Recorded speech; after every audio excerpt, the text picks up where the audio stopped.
kabarnya? Semoga sehat-sehat selalu ya Bunda. Senang sekali saya Zara Masid yang pastinya dapat menjumpai Bunda-Bunda kembali di program kesayangan kita. Apalagi kalau bukan persembahan untuk Bunda, Bunda cerdas keluarga bahagia yang pastinya hanya di Mata Millennials Indonesia TV, Matanya Indonesia. Nah, selama 30 menit ke depan pastinya kami akan menyajikan informasi yang menarik disertai dengan narasumber yang pastinya inspiratif. Bunda-bunda, pada episode kali ini kami akan membahas mengenal silent treatment dalam suatu hubungan. Kira-kira bunda-bunda tahu nggak sih apa silent treatment itu? Nah, bunda-bunda, hubungan yang kalian jalani dengan pasangan atau bahkan orang lain seperti rekan kerja umumnya tidak lepas dari adanya konflik nih bun. Perilaku ini juga biasa terjadi pada hubungan dimanapun, baik dengan pasangan, keluarga, teman, ataupun rekan kerja. Tidak hanya karena adanya konflik nih bun, silent treatment juga bisa digambarkan saat adanya korban pelecehan yang tidak ingin membicarakan apa yang dialaminya pada orang lain khususnya, bukan tanpa alasan ya bun ya. Hal ini juga dilakukan untuk melindungi diri dan juga mencegah terjadinya tindak kekerasan atau bahkan ancaman.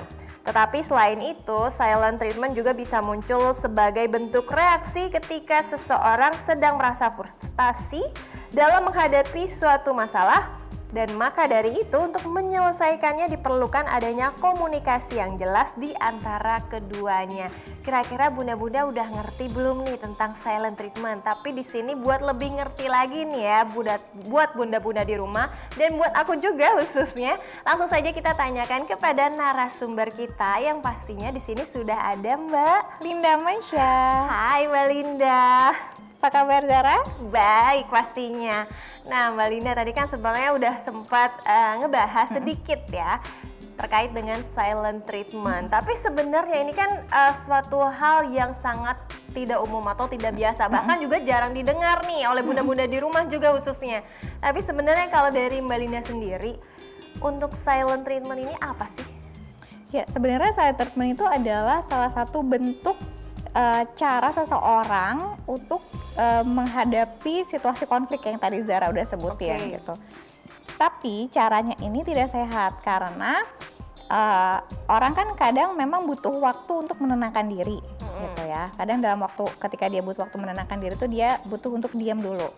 Nah tapi ada juga orang yang ketika menghadapi konflik dia merasa bahwa saya perlu menghukum lawan konflik saya ini dengan cara mendiamkan. Nah itu silent treatment gitu. Jadi apakah ini sehat atau tidak? Tentunya nggak sehat gitu ya. Apalagi dalam sebuah hubungan karena udah pasti sama semuanya pada silent kan gitu ya. Jadi si misalnya aku sama Mbak Zara nih misalnya kita bersahabat terus kita ada masalah dan aku mendiamkan Mbak Zahra gitu. Mbak Zahra udah berusaha untuk WA aku, berusaha telepon, sudah berusaha untuk membuka komunikasi untuk menyelesaikan masalah, tapi aku malah mendiamkan dan gitu mendiamkan, ya. Bahkan nggak dibalas ya. Dia cuma di-read doang tapi nggak dibalas gitu kan.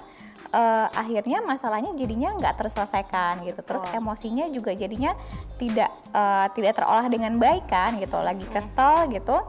Kan kayak tadi orangnya jadi frustasi kan gitu. Saya punya emosi yang menggejolak nih gitu, tapi saya nggak bisa mengelola itu dengan baik, tidak bisa mengkomunikasikan dengan baik dan akhirnya memilih untuk diam aja dan emosinya jadi dipendam sendiri gitu. Tapi kalau sebenarnya tujuan silent treatment ini apa sih? Tadi kan ada yang menenangkan diri, terus ada yang memang misalnya untuk punishment gitu. Yeah. Nah sebenarnya tujuan orang-orang yang memiliki silent treatment itu apa? Apakah memang hanya untuk punishment aja dan akhirnya dia merasa lebih tenang atau seperti apa nih Mbak? Nah yang sulit itu kadang-kadang adalah melihat batas antara saya butuh diam untuk menenangkan diri sama saya melakukan silent treatment kepada lawan bicara saya. Gitu, itu yang kadang sulit orang tuh membedakan gitu ya. Kayak ada orang-orang yang kalau misalkan lagi emosi itu pengennya tenang dulu gitu, terus menyendiri dulu, menenangkan diri gitu. Itu bukan silent treatment gitu. Tapi ketika tadi secara sengaja mendiamkan lawan bicaranya gitu atau lawan dia dalam konflik, Nah itulah jatuhnya sudah silent treatment. Nah, tapi kan kalau misalnya dilihat untuk orang-orang yang punya silent treatment ini kan susah ya. Misalnya yang tadi Mbak Linda bilang, Mbak Linda punya masalah sama saya, terus Mbak Linda melakukan silent treatment. Nah, saya kan taunya mungkin kalau misalnya saya punya positive vibes itu, oh mungkin dia hanya ingin menenangkan diri gitu. Kita kan tidak tahu maksud misalnya Mbak Linda itu mendiamkan saya itu apa gitu. Nah, gimana caranya kita tuh tahu kalau memang dia adalah seorang yang punya sifat silent treatment? Gitu. Biasanya orang yang memang suka melakukan silent treatment kepada orang lain, ketika berkonflik itu dia mendiamkannya tuh cukup panjang dan tidak merespon tuh bener-bener sama sekali nggak merespon. Gitu ya. Kayak misalkan kita lanjutin contoh tadi gitu. Kan sebenarnya kalau aku merasa butuh waktu menenangkan diri, aku bisa balas WA-nya Mbak Zara, Zara, sorry ya aku butuh nenangin diri dulu sebentar gitu. Setelah itu udah aku diamin dulu. Nah itu nggak silent treatment karena jelas alasannya kan gitu. Tapi kalau misalkan Zara udah, Linda kamu kenapa gitu, aku maaf ya kalau kata-kataku menyinggung kamu gitu. Kamu lagi di mana? Kita bisa ketemu nggak? Itu semuanya cuma di-read dan nggak dibalas. Nah itu kan intensinya adalah untuk memang mendiamkan kamu gitu, mendiamkan Mbak Zahra. Oh, berarti ini tandanya hilang tanpa kabar ya? Iya, dan jadinya menyakiti jatuhnya kan. Iya, gitu. iya. Dan malah bikin orang galau jadinya karena nggak ada kabar seperti itu ya. Iya. Oh, berarti sebenarnya emang tanpa disadari, bahkan sadar ya memang tujuannya adalah untuk itu Iya, gitu, tujuannya agar supaya menghukum. orang itu menjadi misalnya galau, terus Iya. jadi lebih khawatir, lebih Merasa mikirin, bersalah, merasa gitu. bersalah dan sebagaimana lainnya. Nah, tapi sebenarnya kira-kira kita nih, maksudnya kita bisa tidak sih, maksudnya ada indikasi untuk menjadi silent treatment tanpa sadar seperti itu? Apakah misalnya kita masuk dalam kategori silent treatment? Mungkin buat bunda-bunda di rumah juga kan mungkin masih Batasnya belum abu-abu paham banget ya. Misalnya, saya ini orang yang menenangkan diri apa silent treatment nih Iya, sebenarnya orangnya. Nah mungkin kayak gitu. Gimana Mbak? Iya, memang itu tadi agak tricky gitu ya untuk mungkin bunda-bunda di rumah untuk membedakan mana yang silent treatment, mana yang memang dia butuh menenangkan diri aja. Jadi kalau misalkan kita lihat, kita bisa, orang yang melakukan silent treatment kepada orang lain, itu kemungkinan besar itu dia sadar bahwa saya tuh sedang mendiamkan. Gitu. Tapi yang biasanya tidak disadari adalah dampak buat si orang yang didiemin. Ini seberapa besar dampaknya buat orang itu yang seringkali nggak disadari bahwa dia tuh menyakiti sedemikian rupa gitu. Karena bisa jadi anggapannya adalah saya ngediamin dia, misalnya aku ngediamin Zara biar Zahra tuh mikir deh, biar kamu tuh introspeksi gitu. Nah itu kan berarti tujuannya menghukum ya gitu sebenarnya. Dan padahal bisa jadi Zahra jadi merasa sangat tersakiti, merasa nggak dipedulikan gitu ya, merasa nggak dihargain, merasa jadi frustasi akhirnya kan, banyak emosi yang akhirnya numpuk jadi satu. Jadi sebenarnya kita kalau mau tahu apakah kita ini pelaku silent treatment atau enggak, coba cek bagaimana sih kita kalau ada konflik, respon kita tuh gimana gitu. Apakah kita mengkomunikasikan bahwa kita butuh ruang untuk menenangkan diri, atau kita diemin dengan tujuan supaya biar kapok nih gue diemin. Berarti hilang tanpa kabar. Iya, tadi. betul. Nah, tapi kalau misalnya kita ngomongin silent treatment, sebenarnya ini bisa ada korelasi atau cakupannya juga nggak sih dengan orang yang cuek ataupun dengan orang yang tadi misalnya menenangkan diri, itu bisa dalam satu cakupan kah? Atau memang ini suatu sifat yang ya masing-masing orang itu beda? Maksudnya ya ketika silent treatment ya udah silent treatment, ketika misalnya emang orang ini cuek ya memang pada dasarnya cuek, atau seperti apa Mbak? Iya, kalau itu memang balik lagi ke orangnya kayak tadi gitu ya. Kalau memang orangnya memang tipikal yang cuek ya dia akan cenderung kalau ada masalah dia akan diem aja gitu ya, nggak mau nggak membuka komunikasi. Tapi ketika dia sudah lebih tenang maka dia akan mau berkomunikasi gitu. Tapi kalau orang yang memang punya intensi melakukan silent treatment, yaitu lagi dilakukan dengan sengaja untuk dengan niatan menghukum gitu kan. Jadi bedanya di situ. Bedanya kalau orang yang memang cuek atau memang tipikalnya kalau ada problem nih gue harus diem dulu, saya harus mengasingkan diri dulu, maka dia akan bisa menginformasikan itu kepada orang lain bahwa tar dulu ya Ra, aku kayak lagi pengen sendiri dulu nih gitu. Ntar dulu ya Ra, aku lagi belum bisa ngomong nih sama kamu gitu. Akan ada tuh kalimat-kalimat itu. Tapi kalau memang intensinya silent treatment ya udah sengaja gitu Zara WA tuh di-read semua gitu, tapi nggak dibalas, atau teleponnya Zara aku blok. Gitu. Kayaknya aku orang yang cuek nih. Cuek tapi nggak silent treatment kan? Nggak ada tujuan apa-apa, cuman kayak misalnya untuk menenangkan diri, terus kayak daripada ribet, pusing, ya udahlah nanti udah 3 hari saya hubungin lagi. Biasanya saya orang ini. Nah, kira-kira Bunda yang mana nih? Kira-kira apakah Bunda termasuk orang yang silent treatment kah? Atau cuek nih? Tapi yang Mbak Linda ngomongin soal cuek atau silent treatment, benar atau salah? Nah, khususnya untuk sifat ya, silent treatment ini apakah itu masuk ke kategori kekerasan emosional dalam segi psikologi? Ya, kalau misalkan silent treatment ini dibiarkan gitu dan semakin derajatnya semakin parah, maka iya itu akan menjadi kekerasan emosional gitu, karena ini biasanya terjadinya dalam relasi pasangan ya gitu, entah itu sudah menikah atau belum gitu. Tapi ketika si pasangan yang melakukan silent treatment kepada pasangan, maka akan muncul intensi-intensi untuk besok-besok ini cara saya untuk lebih mengontrol dia gitu. Jadi silent treatment itu bisa dipakai untuk mengontrol, mendominasi gitu, memaksakan kehendak gitu. Makanya kalau saya pengennya rumah ini atas nama saya gitu misalnya. Saya nggak mau atas nama kamu, maka supaya keinginan saya terwujud, saya akan silent treatment ke kamu gitu, mendominasi, berusaha untuk mendominasi gitu dalam sebuah hubungan. Memang ada tujuan supaya menang gitu ya, betul. supaya ya itu dia menjadi orang yang suaranya bisa didengar, tapi tidak mendengarkan orang lain. Iya, dan akhirnya kan si pasangannya kan jadi inferior. Jadi ya udah deh, aku nurutin kamu aja gitu. Nah itu kan akhirnya terjadi kekerasan emosional kalau kayak gitu caranya. Seperti itu ya Bun ya, jangan sampai Bunda kalau misalnya mau silent treatment ya sebatasnya aja mungkin. Kalau misalnya memang udah karakternya seperti itu kan kadang sudah sulit dirubah. Tapi kalau misalnya udah berhubungan apalagi dengan pasangan, itu kan harus sama-sama toleransi, sama-sama menerima pendapat, dan khususnya sama-sama harus bisa berkomunikasi dengan tepat itu ya, paling krusial sih, supaya semua permasalahan juga bisa diatasi. Jangan diem-diem aja nih. Itu malah diem aja nggak selesai masalahnya hubungan kan, yang sangat tidak baik, nanti malah menambah masalah juga. Nah, tapi kalau kita ngomongin silent treatment, memang ini silent treatment itu digunakan hanya untuk pasangan saja kah? Atau misalnya bisa sama teman, rekan kerja, atau bahkan sama keluarga nih? Iya, bisa sama siapapun gitu sebenarnya. Jadi kayak tadi misalkan kita berteman gitu, itu bisa, atau misalkan dengan keluarga gitu, dengan tujuan untuk supaya ibu menuruti kemauan saya gitu, misalkan maka saya mendiamkan ibu, kan ibunya jadi nggak nyaman, akhirnya kayak ya udah deh nak, kamu maunya apa deh, ibu nurutin gitu. Itu bisa juga terjadi. Bisa juga itu anak yang durhaka kan, seperti itu.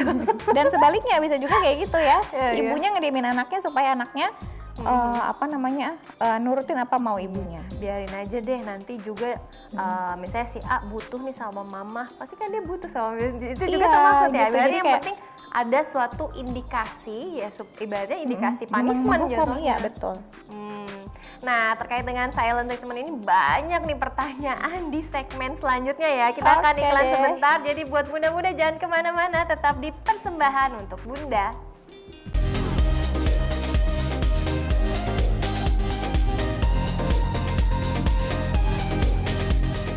Terima kasih Bunda-Bunda masih menyaksikan Persembahan untuk Bunda, dan masih bersama saya Zahra Masif dan juga Linda Maisha. Iya Mbak Linda Maisa, berarti kan terkait dengan silent treatment ini juga berarti emang harus diwaspadai ya. Karena ternyata merugikan orang juga, dan bahkan juga mungkin merugikan diri kita sendiri. Kita terlalu emosional gitu, itu juga kan berdampak juga ya Bun ya, untuk psikis kita sendiri. Karena terlalu emosi nanti apa-apa jadi mood swing deh ke keluarga. Nah, kalau misalnya kita ngomongin dampaknya dari silent treatment sendiri, ini apa sih? Ya, apa aja gitu? Menarik banget ya. Kalau buat si orang yang di silent treatmentin itu, buat si korbannya, kita udah sempat singgung gitu. Yang sebenarnya juga ada dampaknya adalah buat pelakunya. gitu. Jadi buat pelaku silent treatment itu juga punya dampak yang buruk sebenarnya. Karena apa? Satu, emosinya dia jadi tidak terolah dengan baik gitu kan. Terus dia juga akhirnya tidak mengkomunikasikan apa yang dia rasakan gitu. Dan berikutnya masalahnya jadi nggak selesai karena kan ini didiemin ya, gitu didiemin supaya masalah ini dianggap tidak ada nantinya gitu kan, karena harapannya dia kan keinginan saya terpenuhi gitu, berarti kan masalah ini nggak dibicarakan, jadi kan lebih ke memaksakan kehendak kan sebenarnya. Nah jadi ketika dipaksakan seperti itu maka sebenarnya masalahnya kan tetap ada, cuma didiemin dan kayak dianggap nggak ada. Nah one day suatu hari masalah ini bisa kembali meledak atau mungkin bahkan bisa jadi lebih besar gitu. Karena akhirnya nggak bisa mengontrol diri gitu Iya, ya. Dan tidak akhirnya bisa membatasi harus sampai mana nih dia ibaratnya bisa berkomunikasi yang baik terhadap pasangan, rekan kerja ataupun keluarga. Nah tapi kalau misalnya untuk korbannya sendiri nih, tadi kan saya sempat singgung kan, kita nih nggak tahu nih apakah maksudnya indikasi orang yang misalnya tidak membalas chat kita atau segala macam ya, mungkin biasanya mungkin sebagian orang menganggap ya udah mungkin dia sibuk kali atau mungkin dia sedang menenangkan diri. Nah kalau untuk kitanya sebagai korbannya itu apa? Iya, untuk korban dari silent treatment dalam sebuah hubungan tentunya tadi ya jadi galau gitu ya, karena kayak ini kenapa gitu, saya udah membuka komunikasi, saya sudah beritikat baik tapi kok responnya negatif gitu. Akhirnya kan merasa bahwa dirinya aduh saya kok nggak dihargai gitu, kok saya diginiin, saya disakitin. Terus akhirnya bisa juga merasa bahwa saya ini nggak penting gitu, dan akhirnya juga bisa jadi frustrasi akhirnya gitu. Akhirnya kan dampaknya tentu kegiatan sehari-hari ya gitu, pikirannya jadi nggak tenang gitu, ngapa-ngapain juga jadi kacau lah. Kita kalau lagi banyak pikiran kan pasti ngapa-ngapain jadi terganggu dan sebagainya. Tapi benar nggak sih Mbak Linda kalau misalnya korban dari silent treatment ini bisa menderita insomnia atau bahkan gangguan kecemasan seperti itu? Bisa, karena tadi ini kan terkait dengan emosi gitu ya. Ketika orang kepikiran sesuatu dengan sangat kuat gitu ya, dengan intensitas yang tinggi kan, itu tentu mengganggu ritme tubuh gitu kan. Masalah psikologis itu sangat terkait dengan kondisi fisik. Jadi kalau misalkan secara psikologis sedang bermasalah, maka secara fisik pun juga akan ada dampaknya. Salah satu contohnya adalah istirahatnya jadi terganggu gitu. Istirahatnya terganggu, mungkin juga gangguan di pencernaan gitu ya, karena stres kan ya. Stres kan memicu produksi asam lambung gitu. Jadi asam lambungnya naik. Jadi kalau misalkan pasangan yang melakukan silent treatment, maka si korbannya ini bisa jadi kambuh mahnya gitu, pusing akhirnya, terus nggak bisa tidur dan sebagainya. Jadi bisa banget. Berarti bahaya banget ya kalau misalnya ada pelaku silent treatment khususnya di lingkungan sekitar. Apalagi kan misalnya bunda-bunda zaman sekarang ya, biasanya kan kita kalau berkomunikasi sama teman ataupun sama rekan kerja itu kan banyak menggunakan handphone ya. Terkadang juga memang ada yang tidak dibalas sedikit atau cuma di-read juga kita sudah kepikiran, apalagi yang memang misalnya orang itu yang memang ada masalah nih gitu kan. Ada masalah itu kan pasti akan nyakitin diri kita sendiri khususnya, dan juga sebenarnya pelaku juga dampaknya buruk. Dampak buruk juga dari segi emosionalnya seperti itu. Nah, kan tadi kan kita udah ngomongin alasannya itu sebenarnya bisa terjadi tidak sih misalnya atau karena memang dia ini mempunyai karakter yang seperti itu, atau itu bisa timbul dengan sendirinya untuk silent treatment ini? Yang pasti pertama adalah ketidakmampuan dia untuk mengkomunikasikan masalah gitu. Jadi ini salah satu penyebabnya adalah itu. Jadi si pelaku ini tidak punya kemampuan yang cukup baik untuk bisa mengkomunikasikan apa yang dia rasakan, apa yang dia inginkan gitu. Jadi nggak bisa negosiasi gitu. Jadi pokoknya saya maunya keinginan saya terpenuhi. Saya nggak membuka ruang negosiasi gitu. Jadi caranya adalah ya udah saya diem. Saya diemin pokoknya sampai kamu nurutin apa yang saya mau. Gitu. Berat juga ya. Iya gitu. Kalau nurutin apa yang berarti kan sama dengan orang yang memiliki sifat silent treatment ini adalah orang yang sangat egoismenya tuh sangat tinggi dong. Iya. Nah tapi ya Mbak Linda, Kalau misalnya memang orang ini adalah orang yang sering melakukan silent treatment gitu. Mungkin muda-muda di rumah juga mungkin ada yang baru engah nih mungkin, oh saya termaksud silent treatment gitu ya, saya mempunyai sifat silent treatment. Nah bagaimana cara mengatasinya? Karena kan memang ini adalah pola ya, maksudnya pola ibaratnya memang dikelola sama diri kita sendiri untuk menjadi sifat silent treatment. Nah itu bagaimana nih Mbak? Iya, jadi kalau misalkan bunda-bunda di rumah atau ayah juga merasa bahwa oh saya sering melakukan ini nih gitu ya, kalau lagi ada masalah maka cobalah mulai untuk berkaca ke diri sendiri gitu. Saya tuh kalau lagi ada masalah, reaksi saya apa sih gitu? Apakah saya ini butuh waktu buat menenangkan diri dulu? Atau enggak, atau memang cara saya ini adalah memang sengaja untuk menghukum kayak tadi gitu ya, menghukum lawan bicara saya. Nah setelah kita menyadari itu, kalau memang kita adalah tipikal orang yang sebenarnya saya tuh sebenarnya butuh nenangin diri aja sih gitu, tapi ternyata berkepanjangan gitu kan, bisa jadi silent treatment juga, maka komunikasikan gitu, belajar untuk mengkomunikasikan bahwa kayak tadi Zara, aku butuh nenangin diri dulu ya gitu, aku butuh waktu 3 hari ya misalnya gitu, itu oke, nggak apa-apa ya, tapi dikomunikasikan. Jadi kalau misalkan merasa bahwa oh saya sering melakukan ini nih gitu, yuk sekarang mulai belajar untuk mengkomunikasikan apa yang kita rasakan gitu, belajar mengkomunikasikan kita tuh butuh apa. Jadi kayak misalkan ternyata sekarang saya butuh kamu itu untuk diem dulu, kamu jangan ngomong terus, saya pusing dengar kamu ngomong gitu misalnya gitu. Jadi dikomunikasikan gitu, jadi kayak saya butuh tenang nih gitu, boleh nggak kalau kamu tuh jangan ngomong dulu gitu, nanti setelah kita sama-sama tenang baru kita ngobrol deh gitu. Jadi itu dikomunikasikan aja. Jadi yang penting satu, pokoknya adalah bunda-bunda bisa mengkomunikasikan, walaupun sebenarnya mungkin ya udah nenangin diri supaya misalnya pasangannya akan lebih sensitif juga, sebenarnya sama aja kan didiamin juga, cuman indikasinya sangatlah berbeda. Nah tapi kan karena maksudnya misalnya sebagian bunda-bunda yang mempunyai silent treatment ini kan memang sudah polanya seperti itu ya Mbak Linda. Nah otomatis kan ada rasa gengsi ketika dia merubah maksudnya karakternya dia yang tadinya semula seperti ini kemudian menjadi seperti yang tadi misalnya Mbak Linda. Nah itu kira-kira ada cara nggak sih? Karena kan agak susah ya Mbak, misalnya apalagi yang tadi disebut-sebut orang yang memiliki sifat silent treatment ini ya otomatis memiliki sifat egoismenya yang sangat tinggi. Nah itu gimana Mbak? Ya, salah satu cara untuk memulai perubahan ini adalah dengan minta maaf dulu. Gitu. Jadi dengan kita minta maaf maka kita membuka ruang untuk bahwa saya akan berubah nih gitu. Jadi misalkan kayak tadi gitu, Zara, aku minta maaf ya karena kemarin aku sering diemin kamu gitu. Sebenarnya tuh aku butuh waktu untuk aku nenangin diri dulu aja gitu, dan aku tuh nggak nyaman kalau kamu tuh kontak aku terus gitu. Jadi aku tuh butuh tenang dulu gitu. Aku nggak suka digituin, makanya aku diemin kamu kemarin. Nah dengan kita minta maaf dulu maka lawan bicara kita pun juga akan lebih menerima dan gak nganggap kita aneh gitu kalau tiba-tiba kok tiba-tiba jadi ngomong sih gitu, kok tiba-tiba jadi sangat asertif menyampaikan perasaan gitu ya. Jadi kita juga nggak perlu malu gitu. Jadi gengsinya bisa disingkirkan karena kita udah naruh dulu nih di depan gede banget gitu, saya minta maaf karena saya kemarin melakukan ini gitu.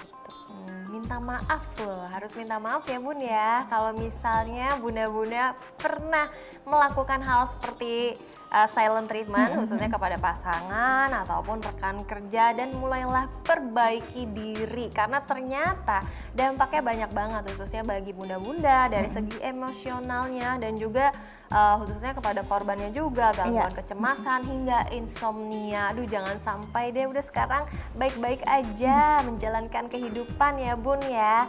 Tapi ya ini terkait dengan silent treatment ini masih banyak lagi ya pertanyaan, tapi kita akan break sebentar ya Mbak Linda ya. Jadi buat bunda-bunda jangan kemana-mana, tetap di Persembahan untuk Bunda.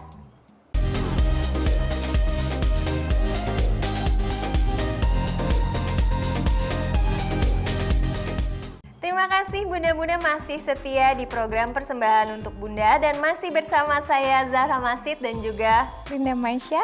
Iya Mbak Linda, tadi kan kita sudah banyak nih menjelaskan tentang silent treatment gitu, dan itu sangat informatif sekali khususnya buat bunda-bunda di rumah karena ternyata penting banget, banyak dampaknya khususnya yang sangat tidak bagus nih khususnya untuk keharmonisan rumah tangga juga. Nah tapi ya Mbak Linda, beberapa orang ini kan lebih senang berkomunikasi untuk menyelesaikan masalah dengan orang lain, dan biasanya orang seperti ini juga sangat tidak senang nih ketika didiamkan, apalagi oleh pelaku silent treatment khususnya. Bisakah seseorang merasa lelah dan akhirnya merusak hubungan karena selalu didiamkan saat marah atau terjadinya konflik? Bisa banget gitu, bisa jadi karena kita terlalu sering mendapatkan silent treatment dari pasangan, akhirnya kita merasa capek dan kayak, aduh saya nggak bisa nih kayak gini terus gitu. Kalau memang itu cara kamu menyelesaikan masalah dan kamu tidak bisa berubah untuk lebih komunikatif, maka ya udah kita udahan aja gitu, karena saya nggak sanggup untuk menjalani kehidupan yang terlalu menyakitkan akhirnya gitu. Masa kita kan hidup pasti akan ada terus ya masalah gitu. Nah setiap kali ada masalah digituin, kan akhirnya sangat menyakitkan. Jadi silent treatment bisa sangat berpotensi merusak atau membuat hubungan itu jadi berakhir. Tapi bener gak sih Mbak kalau misalnya pelaku silent treatment juga misalnya kalau digituin juga nggak mau? Iya. Nah terus akhirnya gimana tuh? Biasanya misalnya kan mungkin ya ada sebagian mungkin pasangan yang mungkin istri saya nih seperti, karena kan biasanya rata-rata mungkin perempuan ya yang lebih sensitif gitu kan. Istri saya gini, coba deh saya yang kayak gitu kan. Itu kan sebenarnya pasti ada Bales-balesan akhirnya kan. Nah ketika digituin otomatis kan rata-rata yang menjadi pelaku silent treatment ini kan akan merasa tidak nyaman. Ataukah memang dia akan silent treatment terus-terusan? Karena kan tadi Mbak bilang kan orang yang mempunyai sifat silent treatment ini lebih mendominasi bahkan dan bahkan pengen memang mendominasi. Memang intensinya mendominasi. Nah kalau orang yang memang dasarnya komunikatif itu akan sulit melakukan silent treatment gitu, karena dia tahu rasanya kayak apa gitu, dan dia nggak nyaman kalau ada masalah tuh didiemin kayak gini gitu, masalahnya didiemin gitu dan mendiamkan orang lain.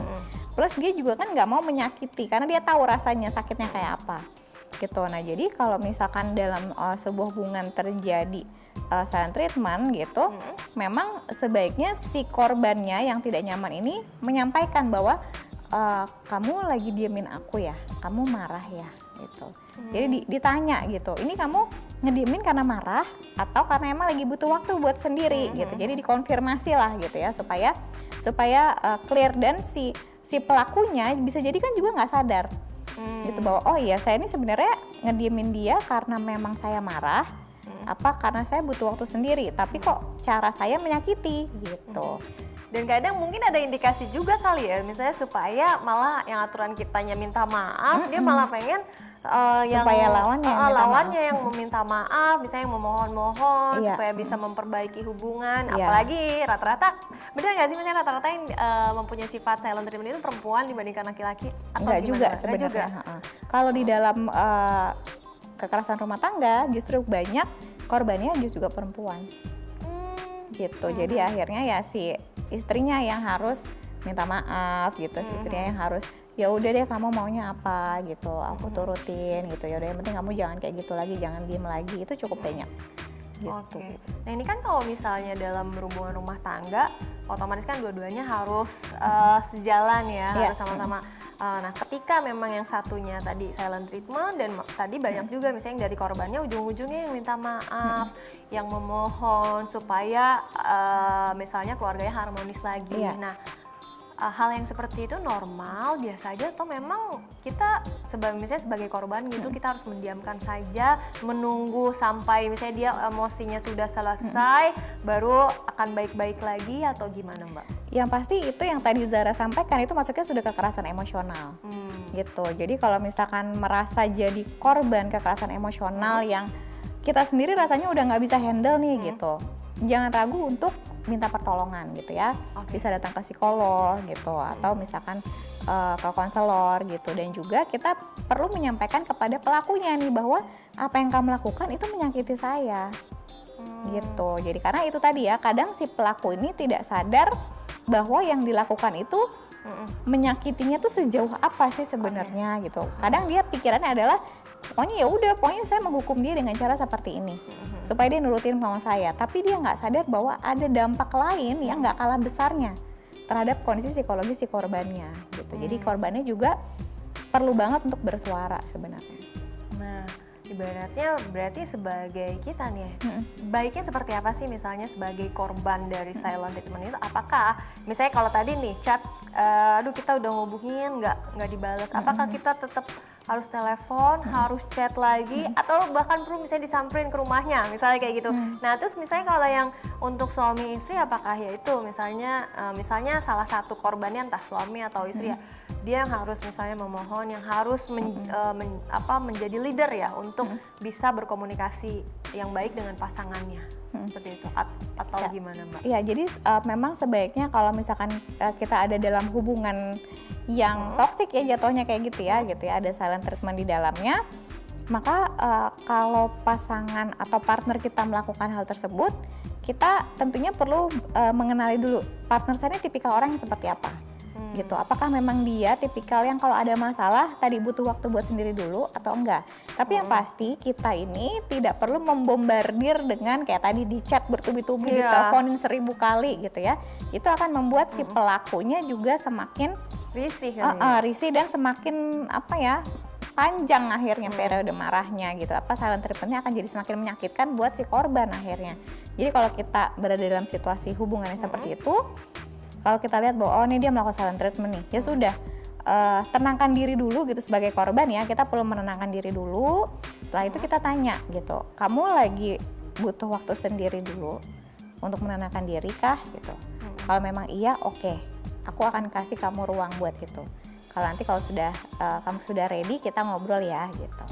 Jadi dan kita mulai komunikasinya harus baik-baik ya, bukan kamu kenapa sih? Emang aku salah apa? Nanti yang ada jadi malas akhirnya makin berantakan hubungannya ya, baik sama teman, rekan kerja atau bahkan sama pasangan, makin riuh gitu, yang ada malah makin didiemin, makin emosi kan makin jadinya. Panjang. Nah tapi nih Mbak Linda, kalau misalnya memang sudah terlanjur, misalnya akibat misalnya keseringan terhadap misalnya pola atau konsep silent treatment itu, khususnya misalnya di keluarga gitu.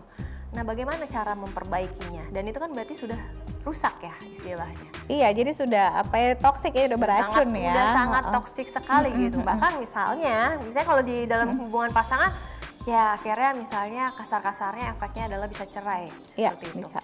Nah, itu gimana Mbak? Iya, alangkah baiknya kalau kedua belah pihak ini tentunya berkomunikasi.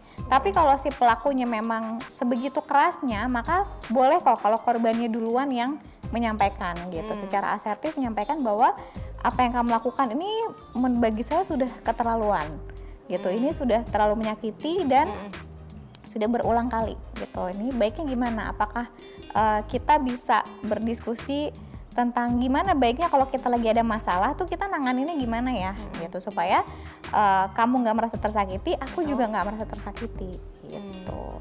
Dan perlu nggak sih misalnya kalau memang sudah tidak bisa diperbaiki lagi, dan bahkan misalnya, aduh amit-amit deh, misalnya khususnya buat bunda-bunda di rumah yang pasangannya seperti itu, ataupun misalnya buat papa-papa di sana yang pasangannya bunda-bundanya yang punya sifat silent treatment ini, ya mereka ibaratnya harus misalnya mediasi dengan pihak-pihak eksternal atau pakarnya ketika memang sudah tidak bisa menemukan jalan keluar, seperti itu Mbak. Jadi pokoknya selama kita merasa bahwa secara emosional kita ini tidak nyaman gitu, tidak nyaman dengan diri kita sendiri, tidak nyaman dengan hubungan yang sedang kita jalani, itu kita baiknya konsul ke profesional gitu. Bisa jadi ke konselor pernikahan gitu, atau psikolog spesialis untuk pernikahan, atau spesifik kita selesaikan isu diri sendiri dulu gitu. Jadi kita ke psikolog untuk diri sendiri dulu gitu.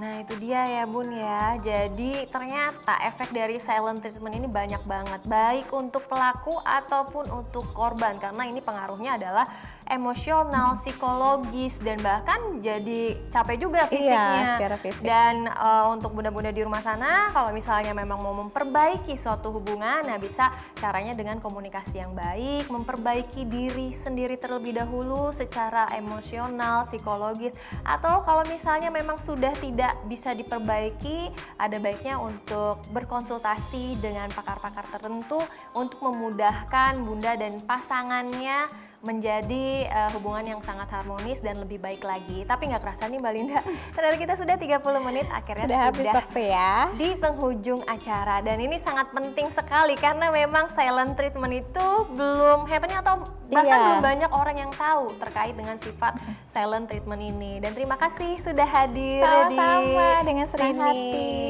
Ya, buat bunda-bunda di rumah jangan lupa untuk saksikan terus persembahan untuk bunda di episode yang pastinya nggak kalah menarik daripada hari ini. Dan saya Azahra Masid bersama dengan Linda Maisha. kami pamit undur diri. Bye-bye.